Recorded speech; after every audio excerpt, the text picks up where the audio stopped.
దేవునికి స్తోత్రాలు. ప్రభునందు ప్రియ దేవుని బిడ్డలారా, ప్రభువైన యేసుక్రీస్తు వారి నామమున మీకు వందనాలు. ఈ సమయంలో పరిశుద్ధ గ్రంథంలో నుండి దేవుని యొక్క వాక్యమును కొద్ది నిమిషాలు మనం ధ్యానం చేద్దాం. లూకా సువార్త 18వ అధ్యాయము మొదటి వచనంలో రాయబడినటువంటి వాక్యం. వారు విసుకక నిత్యము ప్రార్థన చేయుచుండవలెననుటకు ఆయన వారితో ఈ ఉపమానము చెప్పెను. దేవునికి స్తోత్రాలు. ప్రభు తన వాక్యం మన కొరకు ఆశీర్వదించును గాక. ఆమేన్.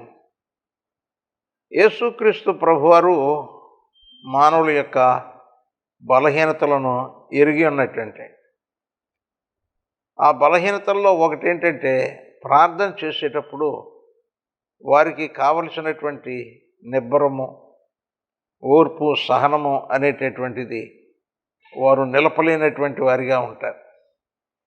అయితే ఆ యొక్క స్థితిని జయించడానికి, వారిని బలపరచడానికి యేసుక్రీస్తు ప్రభువారు ఒక ఉపమానాన్ని చెప్పారు. మానసిక శాస్త్రంలో ఏముంటుంది అంటే, క్రొత్త విషయం చెప్పాలి అని అంటే తెలిసిన విషయం చెప్పి ఆ తెలిసిన విషయం అర్థం చేసుకుంటాడు కనుక తెలియని విషయం కూడా అర్థం చేసుకుంటానికి ఒక మార్గం ఏర్పడు. అందుకని from the known to the unknown అన్నట్టు, తెలిసిన దానిలో నుండి తెలియని దానిలోనికి మనుషుని యొక్క జ్ఞానాన్ని మరి నడిపించడం. ఆయన చెప్పినటువంటి ఒక ఉపమానం ఏమంటే, ఒక పట్టణంలో ఒక న్యాయాధికారి ఉన్నాడు. న్యాయము అతని చేతుల్లో ఉంది, అతని గుప్పిట్లో ఉంది. లోకంలో ఎంతోమంది అన్యాయం చేస్తూ ఉంటారు. అన్యాయానికి గురైనటువంటి వారు నాకు న్యాయము తీర్చండి అని ఈయన దగ్గరకు వెళితే ఆయన యొక్క తీర్పే ఇక పాటించవలసినటువంటి అంత శక్తి కలిగినట్టు. కనుక ఈయనకు ఎంత ఆధిక్యత ఉన్నదో, నేనంటే ఇష్టం ఉండదు ఈయనకి, కాబట్టి ఇంకొక ఆయన దగ్గరికి వెళ్తాను అని అంటే ఇంకొకరు ఎవరు లేరు. న్యాయాధిపతి ఈయనే, కాబట్టి న్యాయం దక్కాలి అంటే ఈయన ద్వారానే దక్కాలి. అలాంటి పరిస్థితిలో ఒక బీద విధవరాలు ఉన్నది. ఆమెకు అన్యాయం జరిగింది. ఆ అన్యాయము వలన వచ్చినటువంటి నష్టాల్ని, కష్టాల్ని, వాటన్నిటిని తొలగించి తనకు న్యాయం జరిగేటట్లుగా చూపెట్టమని న్యాయాధిపతి దగ్గరికి వెళ్ళింది ఆమె. అయితే ఆ న్యాయాధిపతి గురించి ఏమన్నదంటే, అతడు దేవునికి భయపడ్డు, మనుషులను లక్ష్య పెట్టడు. ప్రధానమంత్రి ఫోన్ చేశాడన్నా, మంత్రి గారు ఫోన్ చేశారన్నా ఏమీ లక్ష్య పెట్టడు. ఇదిగో ఏమండి, మీరు ఇట్లా నిర్లక్ష్యంగా ఉంటున్నారు, మమ్మల్ని పట్టించుకోవట్లేదు, దేవుడు మిమ్మల్ని శిక్షిస్తాడు అని అంటే ఆయన నేనేమి లక్ష్య పెట్టను, ఆయనకేమి నేను భయపడను అని చెప్పి దైవ భయం లేనటువంటి వాడిగా ఉన్నాడు. మనుషుల్లో ఎవరిని కూడా లక్ష్య పెట్టినటువంటి వాడిగా ఉన్నాడు. అయితే ఎంత ఇబ్బందికరమైనటువంటి పరిస్థితి మరి ఒక బీద విధవరాలకి ఎదురైంది. ఆమెకు నానేటటువంటి వాళ్ళు లేరు. న్యాయస్థానంలో తన పక్షంగా వ్యాజ్యము పరిష్కారం అయ్యేటట్లుగా ప్రయత్నం చేయటానికి ఆమె దగ్గర ధనము లేదు, ప్రజలు లేదు, ఎవరు లేరు. కానీ ఆమెకు మాత్రం ఒక మనస్సు ఏమిటి అనంటే, రోజు వెళ్తాను, ఆయన్ని అడుగుతాను, అయ్యా నాకు న్యాయం తీర్చమని. మరి ఉదయం వెళ్తాను, సాయంత్రం వెళ్తాను, నాకు ఇక తీరిక ఉన్నప్పుడల్లా వెళ్ళి ఆయన్ని అడుగుతానే ఉంటాను. ఆయన ఎప్పటికి తీరుస్తాడో అప్పటికే నాకు న్యాయం దొరుకుద్ది అని చెప్పి ఒక పనిని ఆమె ఎంచుకుంది. ఏమిటి అనంటే, ఏమీ విసుగనేటటువంటిది లేకుండా, నిరాశ చెందకుండా, నేను బ్రతికున్నంత వరకు ఆయన నా కేసు పరిష్కారం చేసి నాకు న్యాయం తీర్చేంత వరకు నేను ఆయన దగ్గరికి వెళ్ళి అడుగుతానే ఉంటాను అన్నట్టుగా ఆమె నిర్ణయించుకుంది. అందుచేత ఆమె రోజు ఉదయం వెళ్ళటం, మళ్ళా సాయంత్రం వెళ్ళటం, ఇట్లా మొత్తం మీద ఆయన్ను, అయ్యా నా వ్యాజ్యం తీర్చండి, నాకు న్యాయం తీర్చండి అని అడుగుతూ ఉంటే చాలా దినములు ఆమెను ఏమీ లెక్క చేయలే. కానీ అతనికి ఒక విధమైనటువంటి విసుగుదల వచ్చింది. ఏమిటి అనంటే, ఇదిగో ఈమె రోజు వచ్చి నాకు చాలా ఆటంకం కలిగిస్తుంది, కాబట్టి ఈమె వలన కలిగేటటువంటి ఆటంకము తొలగించుకోవాలి అనంటే ఈమె సమస్య ఏంటో గమనించాలనుకున్నాడు. ఆ వ్యాజ్యమును ఆయన ఏం చేశాడంటే పరిష్కారం చేశాడు. ఈమె పక్షంగా న్యాయం తీర్చాడు. తనకు జరిగినటువంటి అన్యాయము అది తొలగించబడింది. ఇక ఆమె న్యాయాధిపతి దగ్గరకు రోజు వచ్చి ఆయన బతిమలాడటం ఇలాంటిది ఏది ఇక లేదు. ఆ న్యాయాధిపతికి కూడా ఎంతో విశ్రాంతిగా. బైబిల్లో విజ్ఞాపనకర్తలారా యెహోవాను విశ్రమింపనీయకుడి అని దేవుని యొక్క వాక్యం. దేవుణ్ణి విశ్రాంతి తీసుకొని ఇవ్వకండి. మీరు విజ్ఞాపన చేసేటటువంటి వారు చేస్తూనే ఉండండి అని చెప్పి ప్రవక్త ద్వారా దేవుడు తెలియజేశాడు. అలాగే ఈ లోకంలో మన జీవితాల్లో ఎన్నో రకాలైనటువంటి సమస్యలు వస్తాయి. వాటిని పరిష్కరించుకోవటానికి మానవుల ద్వారా కొన్ని పరిష్కారం అవుతాయి. కానీ ఆత్మీయంగా జీవించేటటువంటి వారు వారి యొక్క సమస్యలన్నిటికీ పరిష్కారం చేసేటటువంటి ఆయన ప్రభువే అని వారు విశ్వసించి ప్రభువు దగ్గర వారు తమ విషయాలన్నిటినీ కూడా మనవి చేసుకుంటూ ఉంటారు. మోషే ఇశ్రాయేలీయులను నడిపించినటువంటి కాలంలో వారు అమాలేకీయులతో యుద్ధం చేసేటటువంటి పరిస్థితి వచ్చింది. ఈ అమాలేకీయులతో యుద్ధం చేయడానికి యెహోషువ నాయకత్వంలో సైన్యాన్ని పంపించాడు మోషే. ఈ మోషే అక్కడ దగ్గరలో ఉన్నటువంటి ఒక కొండ మీదకి వెళ్ళి 2 చేతులు పైకి ఎత్తి ఇశ్రాయేలీయులకు జయము కలిగేటట్లుగా ప్రార్థన చేస్తూ ఉంటాడు. అయితే కొంత సమయం అయ్యేటప్పటికీ ఈయన చేతులు నొప్పి పడుతూ ఉన్నాయి. అంచేత ఆ చేతులు దించేస్తున్నాడు. ఈ మోషే చేతులు దించినప్పుడు మరి ఇశ్రాయేలీయులు ఓడిపోతున్నారు. ఆయన చేతులు పైకెత్తినప్పుడు మరి ఇశ్రాయేలీయులు గెలుస్తూ ఉన్నారు. ఈ సంగతిని ఆ ప్రక్కనే ఉండేటువంటి యాజకుడు అహరోను, తర్వాత హూరు అనేటటువంటి వారు గమనించి ఈయన చేతులెత్తి దేవుని సహాయం కొరకు ప్రార్థన చేయటం ద్వారా అక్కడ యుద్ధంలో జయము ఆధారపడి ఉంది. కనుక ఈయన చేతులు ఎప్పుడు ఎత్తబడినటువంటి స్థితిలోనే ఉంటే యుద్ధంలో మనం గెలుస్తాం అన్నటువంటి ఆ యొక్క విషయము వారు గ్రహించి ఒక రాయిని తీసుకొని వచ్చి అక్కడ వేసినప్పుడు దాని మీద మోషే కూర్చున్నాడు. మోషే యొక్క కుడి చేతి క్రింద ఒకరు, ఎడమ చేతి క్రింద ఒకరు వారు కూర్చుని మోషే యొక్క 2 చేతులు అలా ఎత్తబడి ఉండేటట్టుగానే ఉంచారు. ఎందుకనంటే ఆయన చేతులు దించాడా యుద్ధంలో ఓడిపోతున్నారు. అందుచేత వీరు ఏం చేశారంటే మోషే చేతులు ఎత్తబడినట్టుగానే ఉండాలి. మోషే ప్రార్థన కంటిన్యూ అవుతున్నట్టుగానే ఉండాలి. మోషేకు అలసట వచ్చినప్పటికీ అతడు చేతులు దించేటటువంటి వానిగా, ప్రార్థన ఆపేసేటటువంటి వానిగా ఉండకూడదు. అందుకని మోషే చేతులెత్తుట, మోషే దేవునికి ప్రార్థన చేయుట అనేటటువంటి దాని మీద జయము ఆధారపడి ఉన్నది అని వారు గ్రహించి ఆయన చేతులు పైకి ఎత్తి పట్టేటట్టుగా ఉంచారు. యుద్ధము అయిపోయింది. అమాలేకీయులు ఓడిపోయారు. ఇదిగో అక్కడ ఇశ్రాయేలీయులకు జయము కలిగింది. ఆ స్థలంలో ఒక స్తూపమును నిలిపి వారు ఏం చేశారంటే యెహోవా నిస్సి అనేటటువంటి పేరు, యెహోవా ధ్వజం. దేవుని ప్రజలకు జయము, దేవునికి జయము. దేవుని యొక్క ధ్వజము అది విజయవంతంగా అది నిలబెట్టబడింది. కనుక సంఘం యొక్క ప్రార్థనలో ఎడతెగకుండా ఉండాలి. ఆ ప్రార్థనలు కొనసాగేటట్టుగా తోటి విశ్వాసులు సహాయం చేసేటటువంటి వారిగా ఉండాలి. ఏలియా కాలంలో కరువు వచ్చినప్పుడు ప్రభు ఆయన్ను సారెపతు అనేటటువంటి ఊరిలోనికి వెళ్ళమన్నాడు. అక్కడ ఒక విధవరాల్ని సిద్ధపరిచాడు ఏలియాను పోషించడానికి.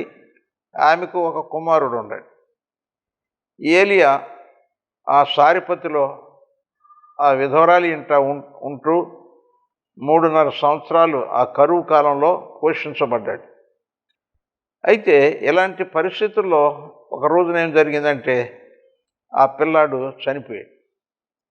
చనిపోయినప్పుడు ఆ యొక్క విధవరాలు ఆ ప్రవక్త దగ్గరకు వెళ్ళి, అయ్యా, ఇదిగో నీవు నా ఇంటికి రావటం ద్వారా నా పాపాన్ని బట్టి నా కొడుకు చనిపోయాడు, నీవు వచ్చి నాకు ఎలాంటి కార్యం చేశావు అని ఏలియా మీద ఆయాస్కరంగా మాట్లాడితే అప్పుడు ఈయనకు హృదయంలో కలత వచ్చింది. అతడు వెళ్ళి ఆ చనిపోయినటువంటి అతని మీద పండుకుని లేచాడు. లేస్తే పిల్లాడికి ప్రాణం రాల. ఇక ప్రాణం రాదులే అని ఇక విడిచిపెట్టల. మళ్ళీ రెండోసారి పండుకున్నాడు, ప్రాణం రాలేదు.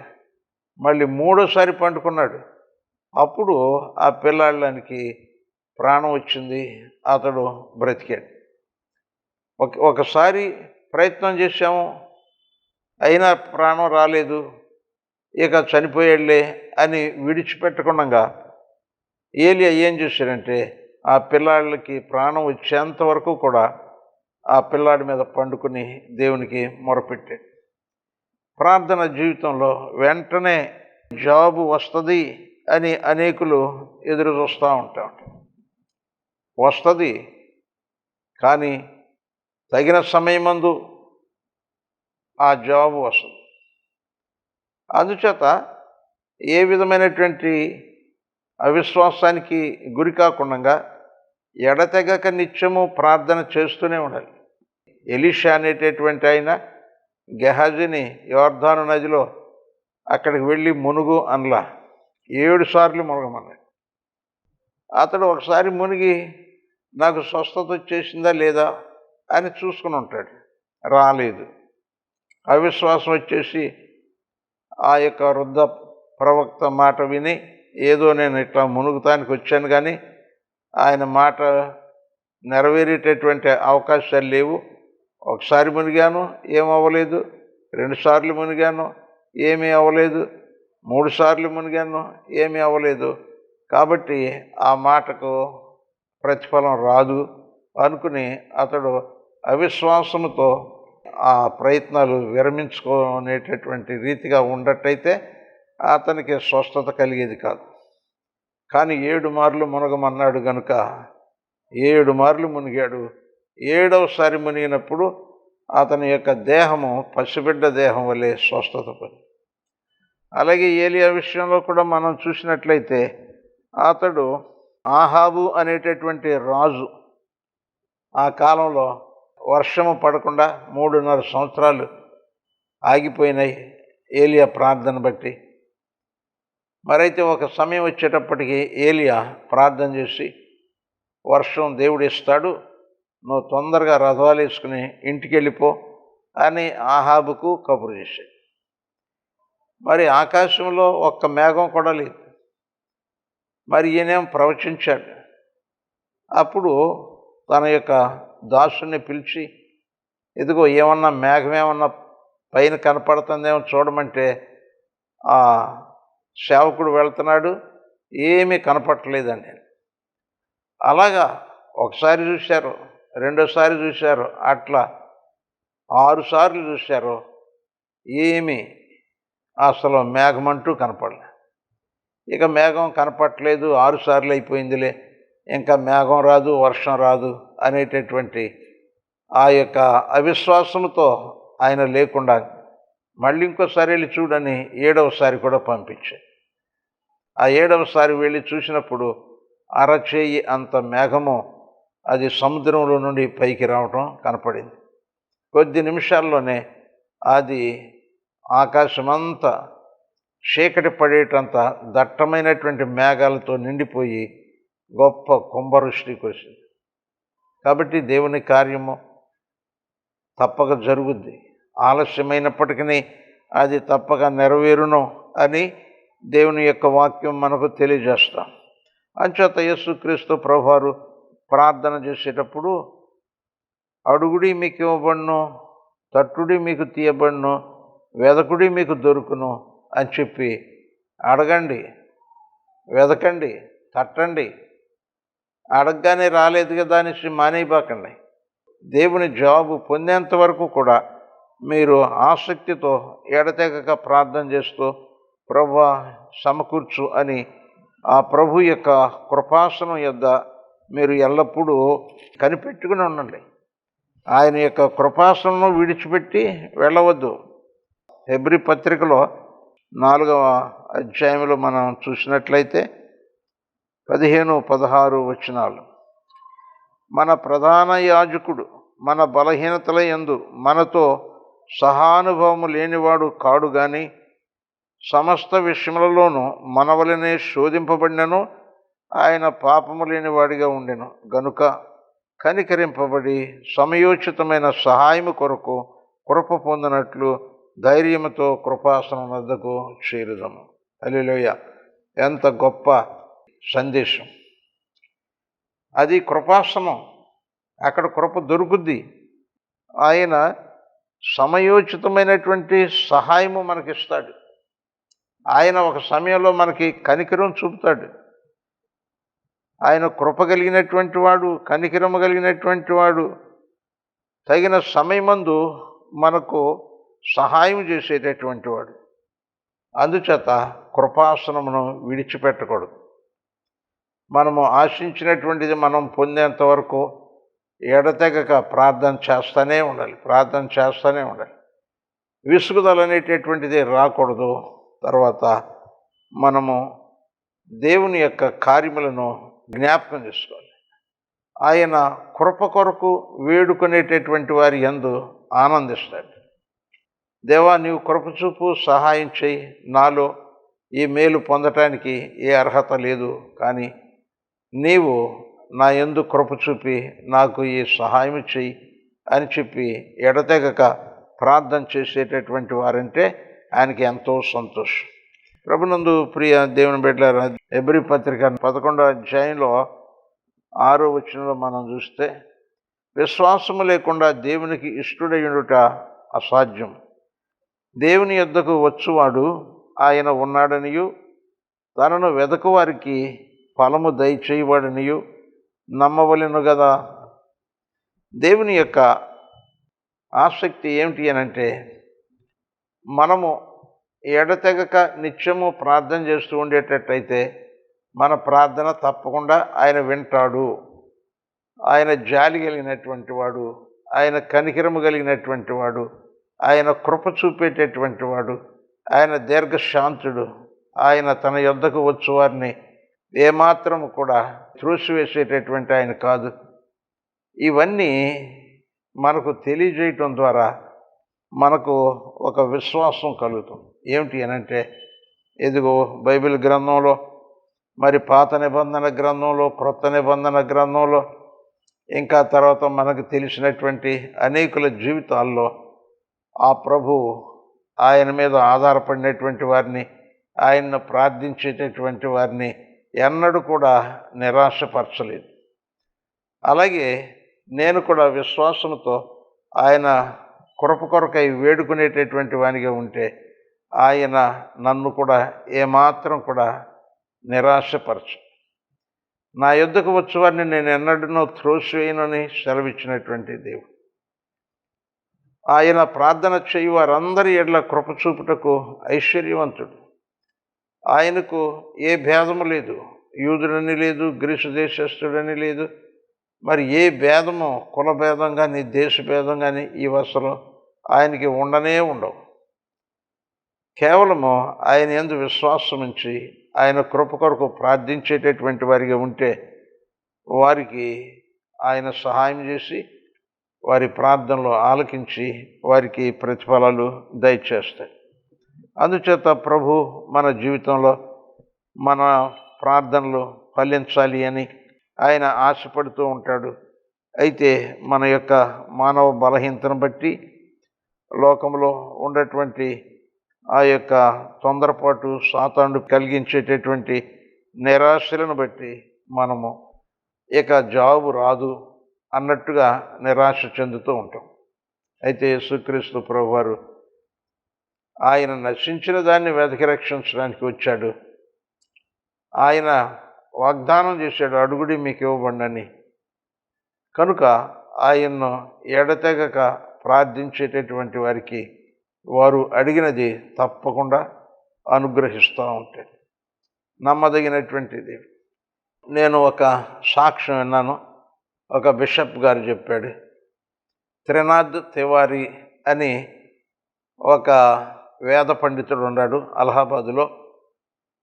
ఆయన నెహ్రూ కుటుంబానికి కుటుంబ ఆచార్య, కుటుంబ పూజారి.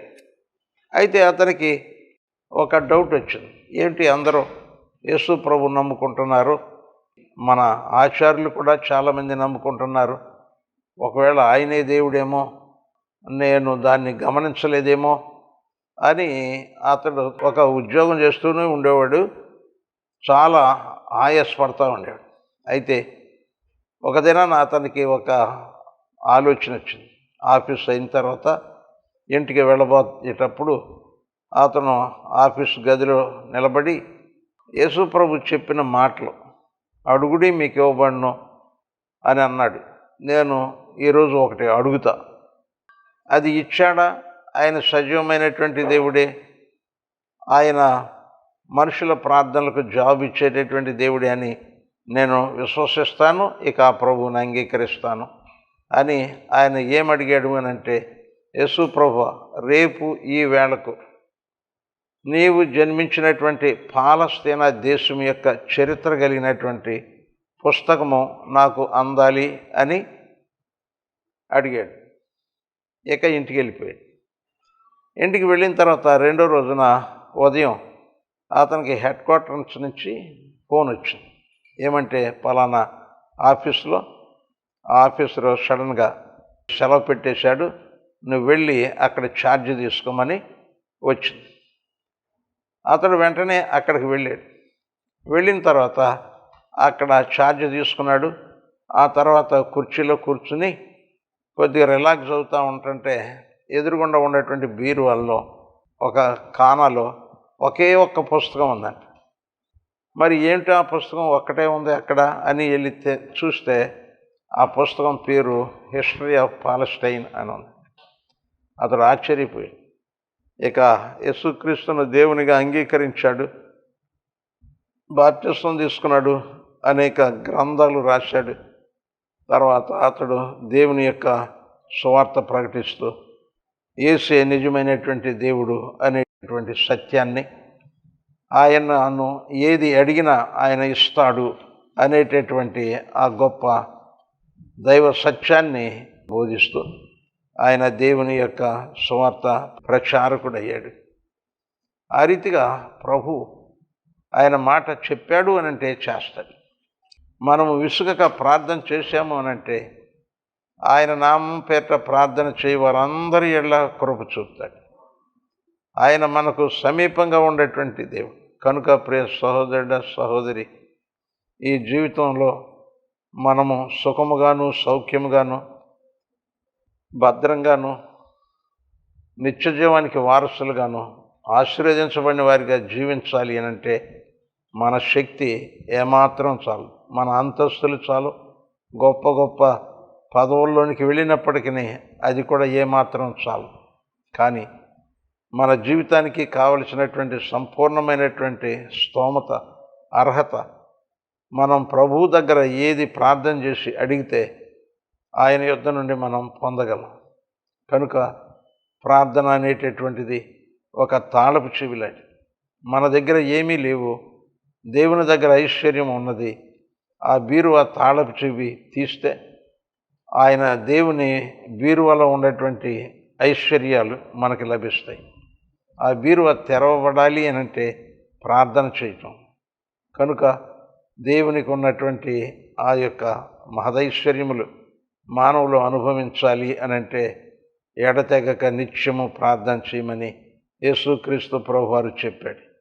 ప్రియ సహోదరుడ సహోదరి, చివరిగా నీ జీవితంలో నీకు ఏ అవసరం ఉన్నప్పటికీ యేసు ప్రభు నామము పేరిట ఆయన పేరు మీద దేవునికి ప్రార్థన చేసినప్పుడు అది తప్పకుండా అనుగ్రహించబడదు. దేవునికి స్తోత్రాలు. ప్రభు తన వాక్యం మన కొరకు ఆశీర్వదించును గాక. ఆమేన్. ప్రార్థన.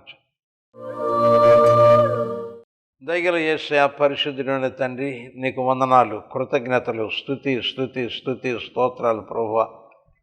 దేవా, నీ మహిమైశ్వర్యము అనుభవించటానికి అర్హత లేనటువంటి అయినప్పటికీ దేవా, అట్టి అర్హత కలిగినటువంటి జీవితాన్ని అనుగ్రహించమని ప్రార్థన చేసినప్పుడు నీ కృప చేత నాయన నా దోషములను క్షమించి దేవా, పరిశుద్ధుడు అయినటువంటి మహాదేవుడు అయినటువంటి నీ మహిమైశ్వర్యములకు వారసునిగా ఉండేటటువంటి ఆ ధన్యతను అనుగ్రహించినటువంటి దేవుడవు నీకు స్తోత్రాలు. దేవా, ప్రార్థన ద్వారా దేవా మా యొక్క ప్రతి అవసరత నాయన తీర్చేటటువంటి దేవుడు. నాయన నీ యందు విశ్వాసం ఉంచినటువంటి వారు ఎడతెగక నిత్యము ప్రార్థన చేయొచ్చు. నీ మహిమైశ్వర్యానికి వారసులయ్యేటట్టుగా ప్రతి వారిని బలపరచండి. ఈ పరిచర్యను ఫలింపచేయండి. యేసు నామమున ప్రార్థించి వేడుకొంచున్నాము తండ్రి. ఆమెన్.